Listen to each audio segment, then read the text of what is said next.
O pré-questionamento se manifesta nos julgamentos de segunda instância. Há 4 formas que o pré-questionamento pode se manifestar: uma forma explícita, uma forma implícita, uma forma numérica e uma forma ficta. Essas são apenas formas de manifestação do pré-questionamento.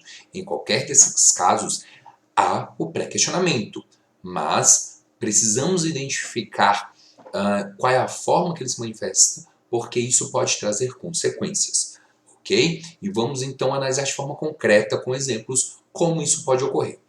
A forma explícita é aquela desejada, almejada por todo advogado. É quando o tribunal soluciona um caso concreto à luz de uma legislação e diz qual foi essa legislação de forma expressa, ou seja, ela indica o número da legislação e o seu conteúdo normativo. Então, como seria um caso desse? Vejamos um caso que o STJ julgou recentemente.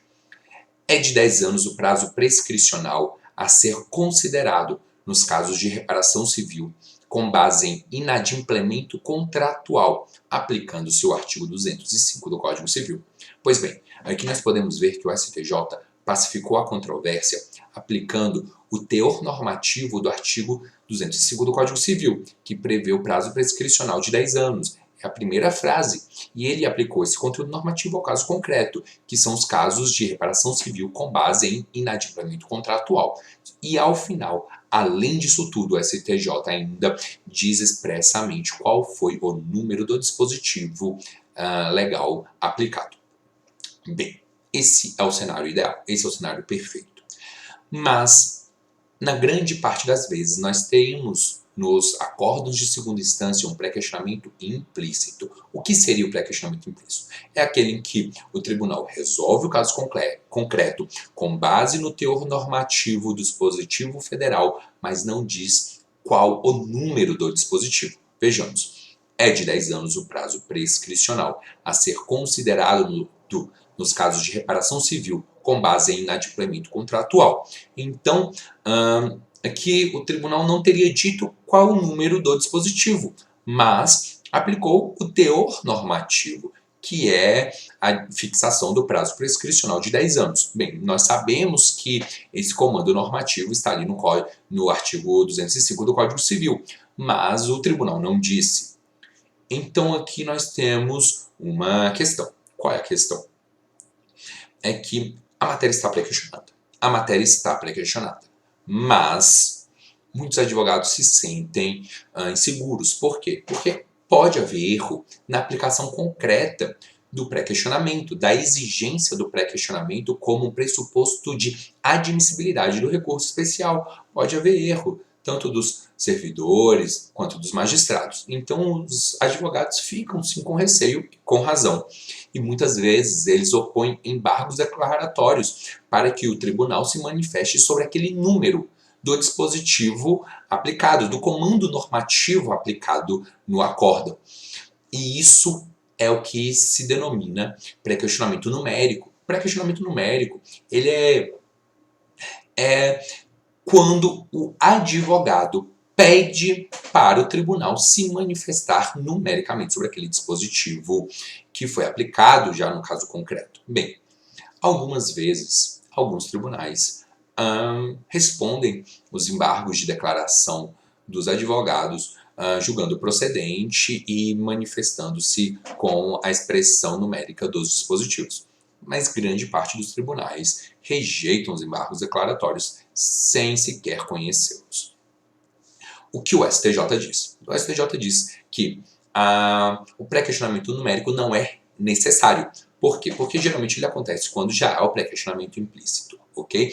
Você não pode, é claro, como advogado, inovar pedindo para que o tribunal se manifeste sobre dispositivos que não foram levados a julgamento quando do recurso ali no segundo grau. Por exemplo, apelação. Né? Não pode haver uma inovação no recurso dos embargos de declaração. Mas, tirando essa situação, o STJ diz que, havendo um pré-questionamento implícito, a expressão numérica é desnecessária. Então, não seriam necessários esses embargos, mas convenhamos que há uma insegurança muito grande quando os advogados fazem os recursos especiais, porque como saber se o tribunal considerará aquela matéria pré-questionada ou não? Então, isso será objeto de um vídeo futuro em que nós analisaremos a estrutura de embargos de declaração pré-questionatórios, veremos qual é a sua utilidade, e será um vídeo muito interessante e muito útil para todos nós, colegas, advogados que atuam diariamente em processos que chegam aos tribunais superiores. Mas há uma última forma de manifestação do pré-questionamento, que é a forma ficta. A forma ficta é uma forma que já era admitida pelo STJ, pelo STF, e não era admitida pelo STJ. Mas, com a vigência do novo CPC, o pré-questionamento ficto se tornou uma realidade para os advogados. Se tornou uma realidade com condicionantes. Qual é a condição do pré-questionamento ficto? Bem, o pré-questionamento ficto é aquele pré-questionamento que ocorre quando o advogado opõe embargos de declaração. Porque muitas vezes não há sequer o pré-questionamento implícito. Muitas vezes os tribunais realmente se omitem de aplicar ao caso concreto a norma adequada, a norma devida. Então, cabe aos advogados, por meio de embargos declaratórios, trazer aquela questão a julgamento.